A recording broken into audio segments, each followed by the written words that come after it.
এই অন্যায় হত্যা, যাবতীয় এই অন্যায় হত্যার আমরা বিচার দাবি করছি।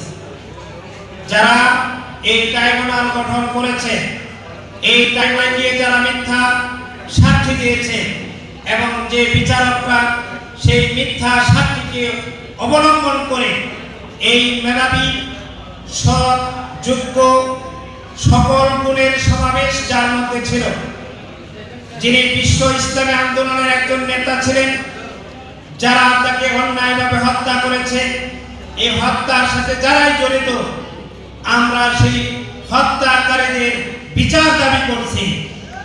এবং এই বিচার যদি সরকার সহজভাবে যদি না করে, তাহলে আমরা আবার রাজপথে নামবো। রাজি আছেন তো ইনশাআল্লাহ? আমরা এই হত্যাকাণ্ড মেনে নিতে পারি না। সেই সাথে 24-এর 5 আগস্টকে কেন্দ্র করে যে সমস্ত হত্যাকাণ্ড ঘটেছে, যে গণহত্যা চালানো হয়েছে, এই গণহত্যার সাথে যারা জড়িত, আমরা তাদের বিচার দাবিটা জানাচ্ছি। সম্মানিত ভাইরা, আজকে যে ভাইটিকে সামনে নিয়ে আমরা এখানে গণসংবর্ধনার আয়োজন করেছেন আপনারা, আমরা হতাশ হয়ে গিয়েছিলাম যে আলহাজ মোহাম্মদ কামরুজ্জামান সাহেবের পরে এই শেরপুরের নেতৃত্ব কে আসবে, কে আমাদের দায়িত্ব নেবে।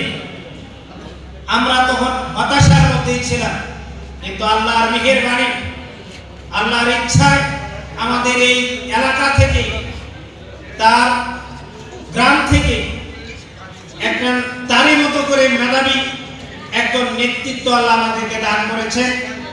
এবং এই শেরপুরের জনগণ যে আকাঙ্ক্ষিত একটা নেতৃত্ব চেয়েছিল আগে থেকে, বিশেষ করে এই অঞ্চলের জনগণ আলহাজ মোহাম্মদ কামরুজ্জামান সাহেবের পক্ষে ছিল এবং যেভাবে অন্যায়ভাবে তাকে হারানো হয়েছে তার প্রতিবাদেও তারা অনেক রাতে, গভীর রাতে গিয়ে ডিসি অফিস ঘেরাও করে রাত যাপন করেছে।